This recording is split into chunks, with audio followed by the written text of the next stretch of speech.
सभी को महाशिवरात्रि 2026 की ढेरों शुभकामनाएं। प्रिय दर्शकों, आज के इस वीडियो में हम विशेष रूप से बात करेंगे आने वाली महाशिवरात्रि की। 2026 की महाशिवरात्रि कब है, क्या योग बन रहे हैं, महाशिवरात्रि का महत्व क्या है, इसकी महिमा क्या है। मैं आपके लिए शास्त्रों से संपूर्ण महिमा लेके आया हूं, जिसको जब आप सुनेंगे तो आपका मन शिवरात्रि का व्रत करने से अपने आप को रोक नहीं पाएगा। बहुत महत्वपूर्ण दिन होता है शिवरात्रि का। शिवरात्रि को लेके बहुत सी कुप्रथाएं भी चल रही हैं, उनके विषय में भी बताऊंगा मैं आपको कि कौन सी कुप्रथा है जिसको छोड़ देना चाहिए। क्या कहते हैं शास्त्र, शिवरात्रि के दिन हमें कैसे व्रत करना चाहिए। शिवरात्रि का व्रत क्या सायंकाल को खोल दिया जाता है या अगले दिन पालन करना चाहिए। शिवरात्रि के व्रत के शास्त्रीय नियम क्या है, शिवरात्रि का व्रत करने से कितना पुण्य प्राप्त होता है, शिवरात्रि का व्रत करने का विधान क्या है, कि महिमा क्या है, शिवरात्रि का क्यों व्रत करना चाहिए, पूजन करना चाहिए, भगवान शंकर की आराधना कब और कैसे करनी चाहिए, 4 प्रहर की पूजा से क्या प्राप्त होता है, और शिवरात्रि के दिन जो लोग भांग पीते हैं, गांजा फूंकते हैं, वो सही है या अनुचित है, इसके विषय में शास्त्र क्या कहते हैं। क्या ये शास्त्रों के सम्मत है कि उस दिन भांग पीनी चाहिए या नहीं पीनी चाहिए। भगवान शंकर के द्वारा इस व्रत का जो महिमा आवंटन किया गया है या इस व्रत के विषय में जो कहा गया है वो बताऊंगा आपको। अनेकों पुराण से, विशेष रूप से कुमार कार्तिकेय के स्कंद पुराण से जानकारी होगी, जिसमें शिवरात्रि की महिमा का विस्तार से वर्णन किया गया है। यह वृतांत भगवान शंकर के द्वारा स्वयं माता पार्वती को सुनाया गया। वो वृतांत भी इस वीडियो के माध्यम से आपके सामने होगा। इस प्रकार से संपूर्ण जानकारी आने वाली शिवरात्रि क्यों महत्वपूर्ण है, कैसे व्रत करना चाहिए, कैसे पूजन करना चाहिए, कब मनानी चाहिए, क्या इसकी महिमा है, आप इस वीडियो के माध्यम से जानकारी प्राप्त कर पाएंगे। आइए प्रिय दर्शकों, आरंभ करते हैं। आपसे निवेदन है कि वीडियो यदि थोड़ा सा भी उपयोगी लगे तो कृपया एक बार लाइक अवश्य कर दीजिएगा। भगवान शंकर की कृपा प्राप्त करने के लिए कमेंट बॉक्स में अवश्य लिखिएगा जय शिव शंकर या ओम नमः शिवाय। भगवान शंकर की कृपा से आपके जीवन का उद्धार होगा, आपका कल्याण होगा। आप देख रहे हैं धर्म साधना टीवी, ज्योतिष संस्थान का प्रतिष्ठित यूट्यूब चैनल धर्म साधना टीवी धार्मिक। हम यहाँ पर सभी व्रत और त्योहारों की सही शास्त्रीय जानकारी प्रदान करते हैं। शास्त्र और पंचांग के आधार पर आपको बताते हैं कौन सी तिथि कब है, व्रत आदि कब करना है, क्या विधि है, क्या नियम है और क्या गलती नहीं करनी है। यदि आप सभी व्रत और त्योहारों की सही शास्त्रीय जानकारी पाते रहना चाहते हैं तो कृपया चैनल को सब्सक्राइब कीजिए और बेल आइकन को प्रेस कीजिए। जब आप सब्सक्राइब का बटन दबाएंगे तो वहां एक घंटी का निशान बना हुआ आएगा, उसको अवश्य दबाइएगा, तभी आपको हमारे सारे वीडियो प्राप्त होंगे, अन्यथा आपसे जानकारी छूट जाएगी। आइए दर्शकों, जानकारी आरंभ करते हैं। क्या अद्भुत महिमा है महाशिवरात्रि की।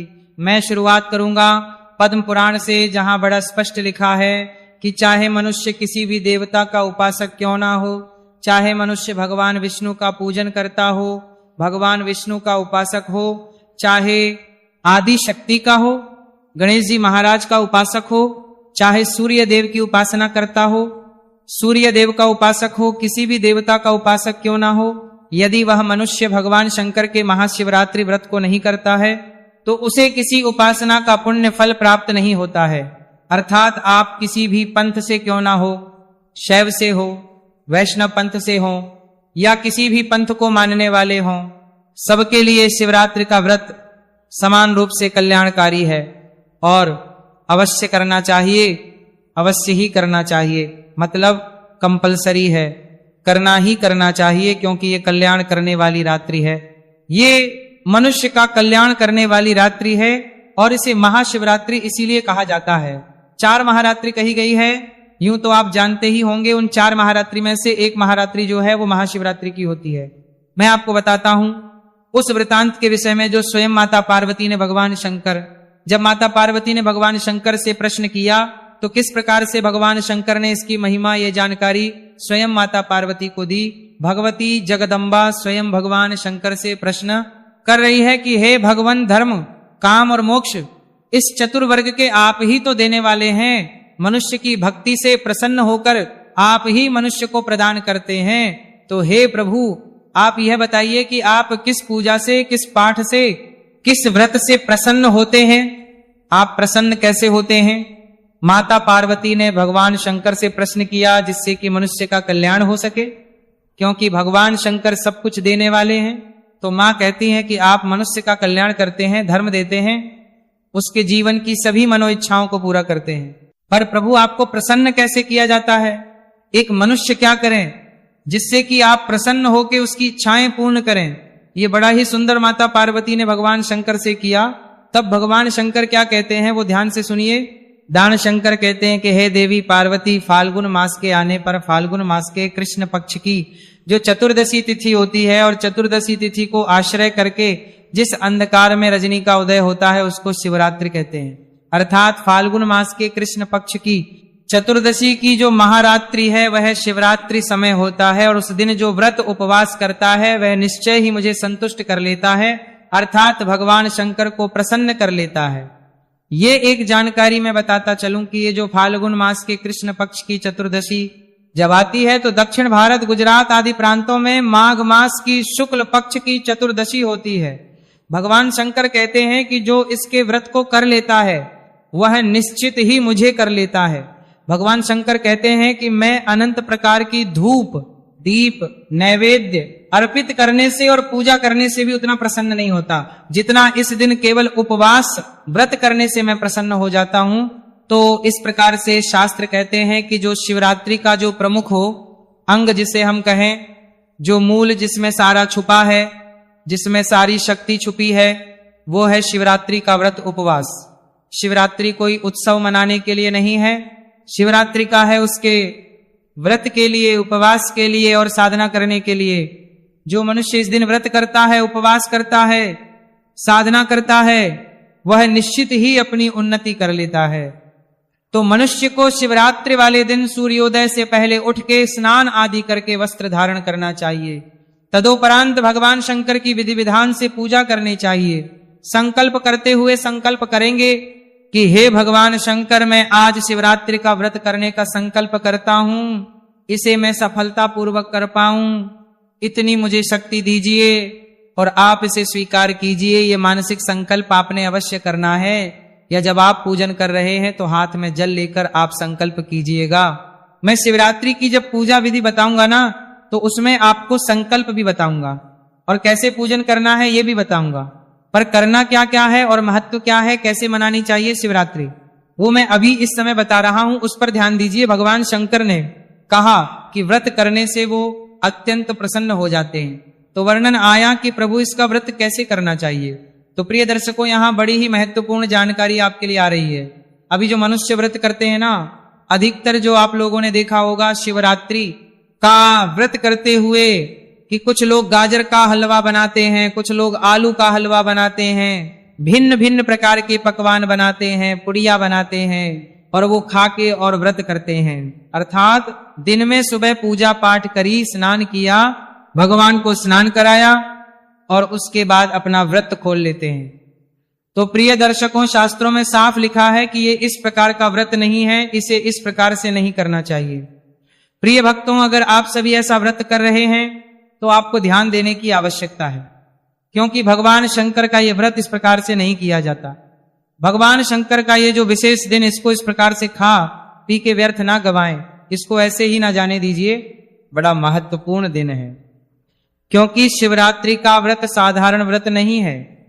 इसीलिए इस प्रकार से खा पी के आप जो व्रत कर रहे हैं तो आप समझिए कि शिवरात्रि का जो अवसर आपके जीवन में आया है, भगवान शंकर के आशीर्वाद को प्राप्त करने का, आपकी मुक्ति का वो अवसर आप ऐसे ही गंवा दे रहे हैं। अब आपके मन में प्रश्न उठेगा कि पंडित जी बताएं फिर करना कैसे है, कैसे व्रत किया जाना चाहिए।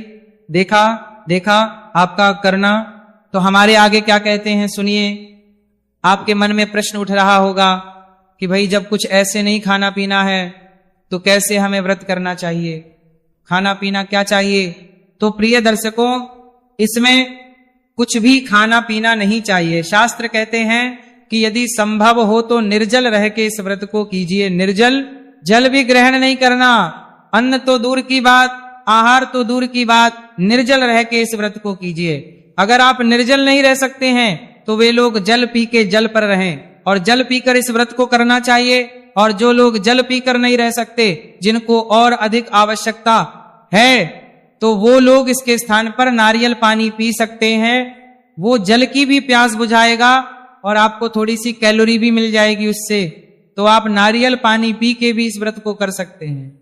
अब मान लीजिए नारियल पानी से भी काम नहीं चले, उसमें भी कमजोरी आदि आपको लगे, कुछ ऐसा लगे कि नहीं अब तो शरीर चलेगा ही नहीं, तो आप दूध ले लीजिए, दूध पी के इस व्रत को कर सकते हैं।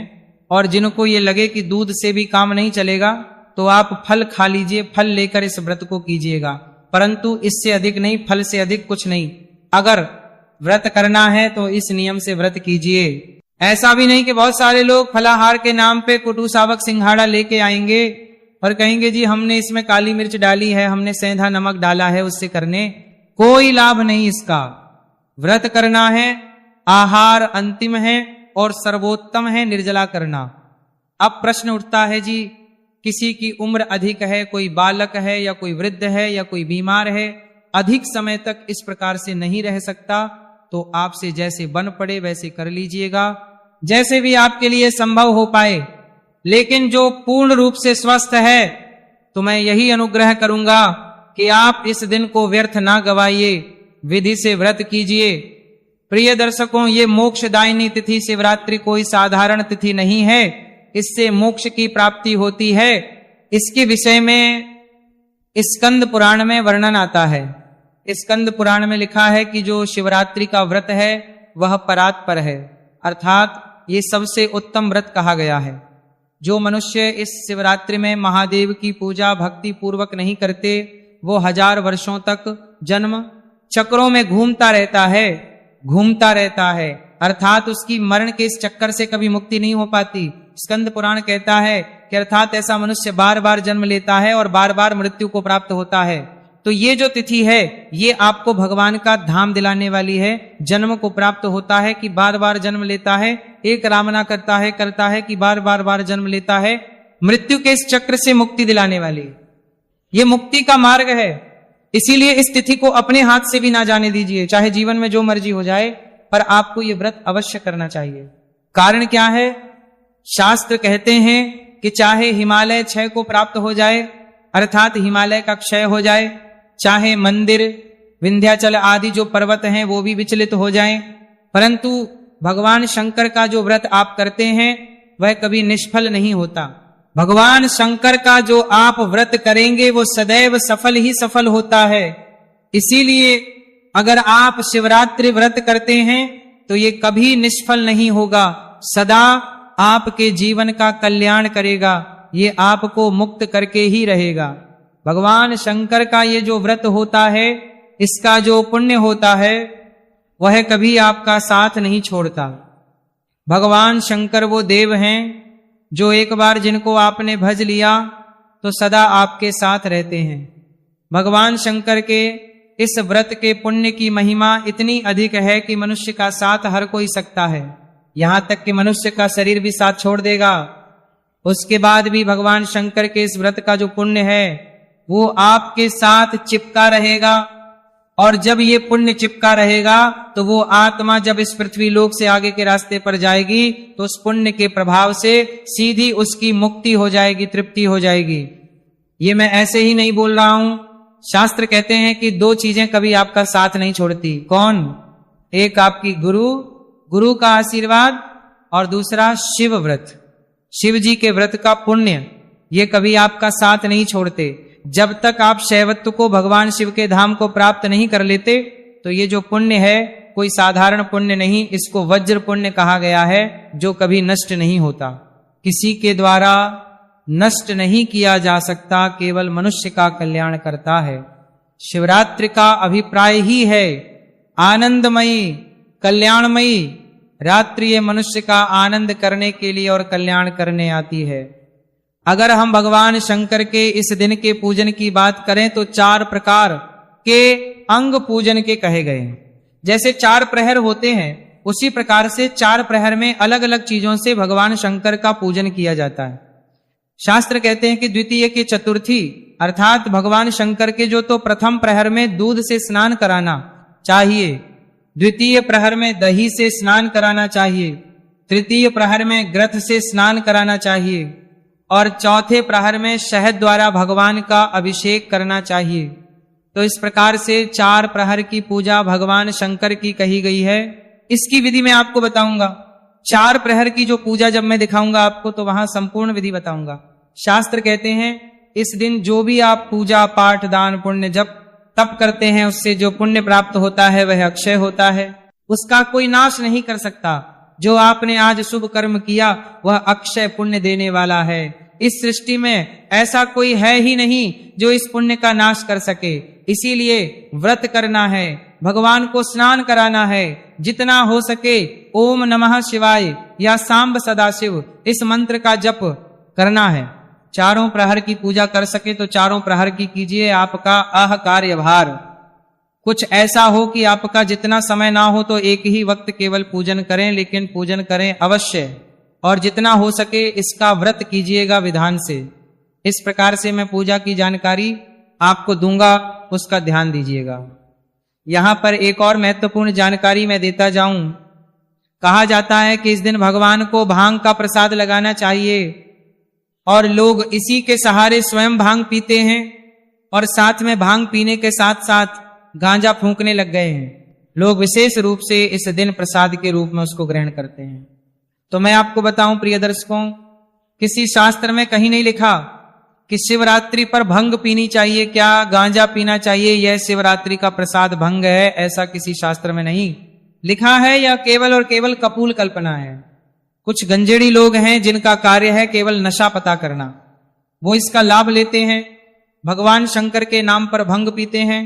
गांजा तो इसका कोई लाभ नहीं है। भगवान शंकर की पूजा करनी है, विधान से व्रत कीजिए, विधान से जल अर्पित कीजिए, विधान से गरीबों की सहायता कीजिए, जितना हो सके उनके मंत्रों का जप कीजिए, रात्रि जागरण कीजिए। इससे भगवान प्रसन्न होते हैं। भंग का प्रसाद चढ़ाने से या भंग का पान करने से भगवान प्रसन्न नहीं होते, ऐसा कोई शास्त्र नहीं कहता कि आपको भंग पीनी चाहिए या गांजा पीना चाहिए। तो इनसे बचें। ये केवल और केवल व्यसन की चीजें हैं, नशे पते की हैं, इसमें कोई भक्ति नहीं रखी है। भगवान शंकर बेल्वपत्र से प्रसन्न होते हैं। और 4 प्रहर में क्या क्या चीज अर्पित करनी चाहिए मैंने आपको बता ही दिया जो शास्त्र कहते हैं। तो बस इतना आप कर लेंगे।